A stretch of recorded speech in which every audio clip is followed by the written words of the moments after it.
आप सभी का 13 दिसंबर 2025 का पेपर बहुत ही नज़दीक आ चुका है। तो यहाँ पर आप सभी के मैं लेकर आ चुका हूँ अंक गणित परीक्षण, यानी गणित का बिल्कुल इस टाइप से आपको पेपर नज़र आएगा। ठीक है, 13 दिसंबर को आपको बिल्कुल इसी टाइप से आपको पूरा गणित का पेपर आपको नज़र आने वाला है।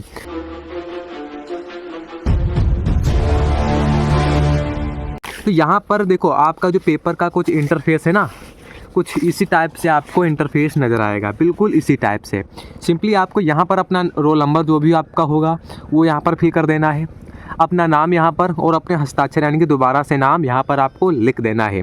और जो आपको पेपर में समय मिलेगा वो 2 घंटे का मिलेगा। ये पूरा पेपर देखो, ये जो मानसिक योग्यता हो गया और आपका हिंदी हो गया, आपका गणित हो गया, ये सारे जो पूरा पेपर है ना, ये 100 मार्क्स का ये पूरा पेपर रहने वाला है। दोस्तों, मेरा नाम ओपेन रावत है, मैं जवाहर नवोदय विद्यालय का चयनित छात्र आपको इसी यूट्यूब चैनल पर बिल्कुल फ्री में पढ़ाता हूँ। क्या आपसे एक भी रुपया नहीं लेता हूँ, बिल्कुल फ्री में आपको मैं बेहतर तैयारी करवाता हूँ। ठीक है, करना क्या आपको, केवल आपको एक सब्सक्राइब आपको कर देना है। क्या करना है, केवल एक सब्सक्राइब। नीचे आपको सब्सक्राइब बटन दिख रहा होगा, उस पर आपको क्लिक कर देना है। ठीक है, तो ये चीज़ें आपको ध्यान में रखना है। इससे क्या होगा, सब्सक्राइब करने से क्या होगा, जैसे आप सब्सक्राइब करोगे आपको तुरंत नोटिफिकेशन आ जाएगा। ठीक है, कि ये वीडियो डाली गई है, कोई भी जानकारी होता है, जैसे आपका एडमिट कार्ड हो गया, रिजल्ट हो गया, फॉर्म कब आ रहे हैं, तो ये सभी जानकारी आपको इसी यूट्यूब चैनल पर मिलेगी। तो ठीक है, तो आप बोलोगे ये क्यों पार्ट सर नहीं कर रहे हो, ये मानसिक योग्यता वाला। देखो, ये पार्ट जो आपको है इसका टेलीग्राम ग्रुप पर इसकी जो PDF वगैरह है मैं वहाँ पर इसकी डाल दूंगा, तो वहाँ पर प्रैक्टिस कर लेना। और टेलीग्राम ग्रुप ज्वाइन करने से क्या होगा, आपको डेली टेस्ट पेपर आपको देखने को मिलेंगे। क्या मिलेंगे, टेस्ट पेपर की आपको PDF वहाँ पर आपको इसकी मिल जाएगी। और इम्पोर्टेंट आपके जितने भी प्रश्न होंगे वो आपको मिल जाएंगे टेलीग्राम ग्रुप, और लिंक आपको कमेंट बॉक्स में या डिस्क्रिप्शन बॉक्स में मिल जाएगा।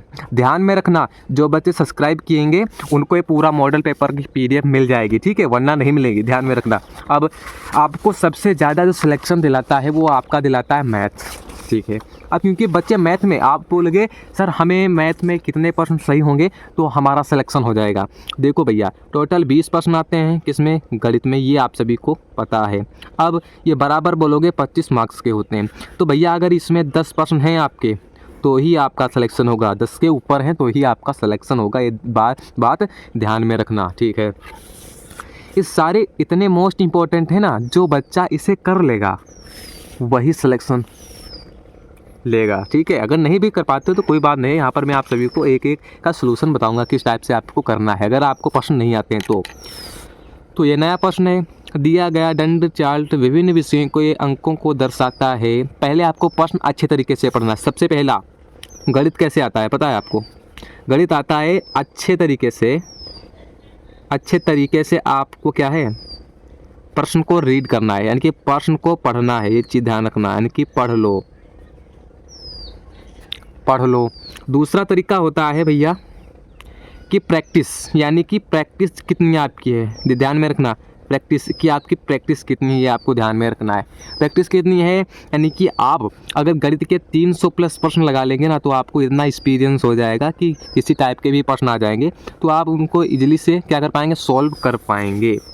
तो प्रश्न सबसे पहले यहाँ पर बताया गया है कि रवि के अंक राम के अंक से कितने अंक ज़्यादा हैं। ठीक है, तो इस साइड पे देख लो। तो पहले मैं एक लिख लेता हूँ, तो राम के कितने अंक हैं, तो सबसे पहले राम के देख लेते हैं। राम के अंक कितने हैं, बराबर राम के अंक, तो भैया राम के अंक हैं, देखो यहाँ पे गया ये सीधा यहाँ पर 770, तो बोलोगे इसके 770 हैं। ठीक है, इसको मैंने लिख लिया। अब रवि के देख लो, देखो यहाँ पर ये अतुल है और ये रवि के अंक 1000 हैं। ठीक है, तो बोलोगे जो रवि हैं उनके अंक कितने हैं, बोलोगे यहाँ पर उनके अंक हैं 1000। सभी कुछ इसी चार्ट में आपको मिल जाएगा। ठीक है, अब दूसरा क्या बोलता है, अब प्रश्न देखो, राम के अंक से कितने अंक ज़्यादा, यानी कि रवि के अंक कितने ज़्यादा हैं, तो इनको आपको क्या करना है, इसमें से आपको माइनस करना है। ठीक है, जब माइनस करोगे तो आप कितना आएगा आंसर, आप बोलोगे आएगा 230, इनको तो घटाओगे तो 230 आएगा। 230 आया तो यहाँ पर ये आपका आंसर हो जाएगा। ठीक है, आप कह सकते हैं कि जो राम के अंक हैं, रवि के अंक जो ज़्यादा हैं वो 230 हैं। ठीक है, ये चीज़ ध्यान में रखना है, और यही आपका क्या हो जाएगा, यही आपका आंसर हो जाएगा। ठीक है, तो आपका इसमें कौन सा, आप बोलोगे D option is the right option हो जाएगा। ठीक है, अब नेक्स्ट प्रश्न क्या बोलता है कि 4 अंकों की सबसे बड़ी संख्या व सबसे छोटी संख्या का योग ज्ञात करो। अच्छा जी, सबसे पहले हम सोल्व कर लेते हैं कि 4 अंकों की बड़ी संख्या, तो 4 अंकों की बड़ी संख्या बनानी है तो 4 बार 9 को रिपीट कर दो, तो 4 बार तो 9 की 4 अंकों की बड़ी संख्या। वह सबसे छोटी, तो सबसे छोटी 1 2 3 4, यानी कि टोटल 4 होना चाहिए 1 और 0 को मिलाकर, तो 1 बन गई। ठीक है, अब हमें 5 अंकों की बनानी होती तो 5 बार रिपीट करते, और 5 अंकों की सबसे छोटी संख्या बनानी होती तो हम 1 और 0 बढ़ा देते, तो ये बन जाता। योग ज्ञात करना है। योग का मतलब क्या होता है पता है आपको?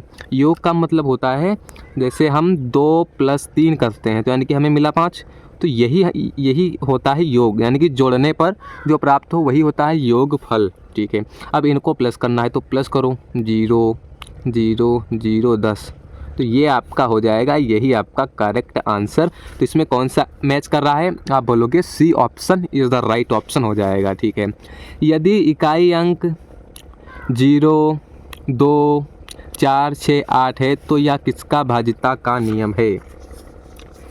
यह किसका भाज्यता का नियम है? तो भैया सबसे पहले ऑप्शन है 1 का। ठीक है, तो 1 का पहले समझ लो, 1 का क्या भाज्यता का नियम होता है? आप बोलोगे सभी अंकों में 1 आ जाता है, सभी अंकों में। ठीक है, तो 1 का भाज्यता का नियम। 9 का समझ लो भैया, 9 क्या बोलता है? 9 का सन कि सभी अंकों का योग, सभी अंकों का योग 9 से भाग जाए, ये ध्यान में रखना है। अब 4 का भैया देख लो क्या बोलता है? 4 क्या बोलता है कि अंतिम 2 अंक 4 से भाग जाएं, क्या जाएं? 4 से भाग जाएं, ये ध्यान रखना है। अब 2 का भैया, 2 का इकाई अंक 0 2 4 6 8 हो, तो अब आप समझ चुके होंगे। देखो 1 का भाज्यता का नियम कहता है कि सभी अंकों में जाएगा। ठीक है, 9 का कहता है कि सभी अंकों का अगर योग 9 से भाग जाएगा तो पूरी संख्या 9 से विभाजित होगी। 4 का अंतिम 2 अंक 4 से विभाजित होना चाहिए। इस पर जो डिटेल वीडियो है ना मैंने बना चुका हूँ। ठीक है, अब 2 का भैया, 2 का बोलता है अगर किसी संख्या का इकाई अंक 0 2 4 6 8 है तो क्या है? वो 2 का पूरे भाग चला जाएगा। अब जैसे मान के चलो, अगर हमें जैसे संख्या दी है 8 9 2 3 4 जी 8 हो गया, ये 2 3 5 9, तो आप बोलो क्या ये वाली पूरी संख्या 2 से कटेगी, क्या ये वाली कटेगी? तो भैया हमें 2 का भाज्यता का नियम पता है ना कि उसका इकाई अंक 0 2 4 6 8 है, तो 2 से कटेगी। तो इसका इकाई अंक क्या है? 4 है, तो ये 2 से कट रहा है। ठीक है, इसका 9 है तो वह 2 से नहीं कटा है, तो बोलोगे ये संख्या 2 से नहीं कटेगी और ये वाली पूरी संख्या 2 से भाग जाएगी। ठीक है, यानी कि भाग चला जाएगा, तो ये पूरी संख्या 2 से भाग चला जाएगा, तो हमने 1 सेकंड में पता लगा लिया। वैसे क्या है इसका लॉन्ग ट्रिक क्या होता है कि अगर हम इसको भाग दे दें 2 से तो क्या है, बहुत समय लगेगा इसको भाग करने में, जब तक भैया इसका जो शेष फल यानी कि रिमाइंडर है वो आपका अगर 0 नहीं आएगा तब तक आपको नहीं पता चलेगा ये पूरी तरीके से भाग जा रही है नहीं जा रही है। तो भैया किसका ये इकाई अंक है? तो बोलोगे यानी कि 2 का है, जिसके इकाई अंक कितने हों? 0 2 4 6 8 हों, वही होगा 2 का भाज्यता का नियम। तो इसमें D option is the right option हो जाएगा। ये चीज़ें आपको ध्यान में रखना है। अब क्या बोलता है? एक वर्ग का परिमाप उस आयत के परिमाप के समान है जिसकी लंबाई 20 सेंटीमीटर और चौड़ाई 20 सेंटीमीटर है, तो इस वर्ग का क्षेत्रफल बता दीजिए।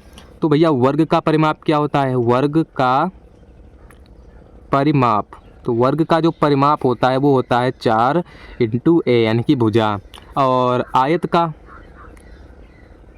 का परिमाप कितना होता है? आयत का जो परिमाप होता है वो 2 लंबाई हो गया प्लस चौड़ाई हो गया। कितना हो गया? चौड़ाई हो गया। ये चीज़ें आपको ध्यान में रखना है। अब भैया कहता है उस आयत के परिमाप के समान है जिसकी लंबाई इतनी है। ठीक है, समान है तो बराबर भैया 4 × a बराबर 2, लंबाई कितनी है 20 प्लस चौड़ाई कितनी है 20। ठीक, इसको जोड़ दो। ठीक है, 4 × a बराबर 2 और यहाँ पर हो जाएगा 40 यहाँ पर। आप जब ब्रैकेट हटेगा तो यहाँ पर क्या आएगा? मल्टीप्लाई का चिन्ह। ठीक है, गुणे 4a बराबर 4 दूना 8 यानी कि 80 हो जाएगा। अब यहाँ पर a बचेगा तो यहाँ पर 80 गुणे 4 तो यहाँ पर 2 दूना 4 और यहाँ पर आएगा 4 दूना 8, यहाँ पर 2, यहाँ पर 20। तो a की जो पावर यानी कि भुजा हमको मिली वो 20 मिल गया। ठीक है, कितना मिला? 20 मिल गया। अब क्या बोलता है? इस वर्ग का क्षेत्रफल। तो भैया क्षेत्रफल कितना होगा? तो क्षेत्रफल ज्ञात करने के लिए a स्क्वायर होता है, तो हमें ये मिला। तो 20 गुणे 20 कितना होगा? आप बोलोगे 400। तो यही आपका क्या होगा? आप बोलोगे यही हमारा आंसर हो जाएगा। इसमें कौन सा? आप बोलोगे A option is the right option हो जाएगा। ठीक है, अब नेक्स्ट प्रश्न क्या बोलता है? समकोण और सरल कोण में कितना अंतर होता है? तो सबसे पहले आपको पता तो हो कि समकोण और सरल कोण ये क्या होते हैं।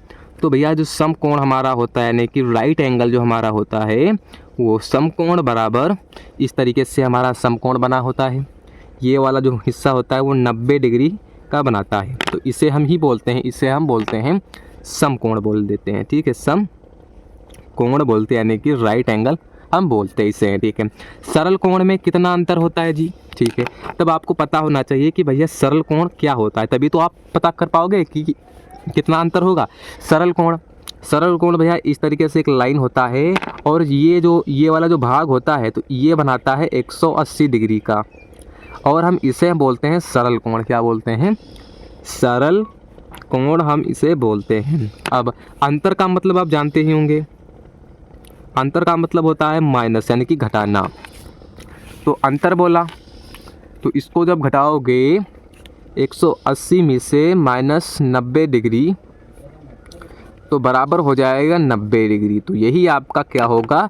करेक्ट आंसर होगा। ये चीज़ें आपको ध्यान में रखना है कि समकोण क्या होता है, सरल कोण क्या होता है, प्रतिवर्ती कोण क्या होता है, न्यून कोण क्या होता है, ठीक है, लंबवत कोण क्या होता है। ये चीज़ें आपको ध्यान में रखना है। ठीक है, तो नेक्स्ट वीडियो में हम इस साइड के बहुत मोस्ट इंपॉर्टेंट प्रश्न करने वाले हैं जो आपके पेपर में मान के चलेगा 5 से 6 प्रश्न तो ज़रूर फंस जाएंगे। इसकी देखो लैंग्वेज चेंज होगी, जो पैटर्न होगा वो यही आपका पैटर्न रहने वाला है। तो हमारे चैनल को सब्सक्राइब कर लेना, टेलीग्राम ग्रुप को जरूर से ज्वाइन कर लेना, क्योंकि आप सभी को वहाँ पर इस मॉडल पेपर का PDF और मैथ के सारे इंपॉर्टेंट प्रश्न आपको मिलते रहेंगे। तो मिलते हैं ऐसी मोस्ट वीडियो में।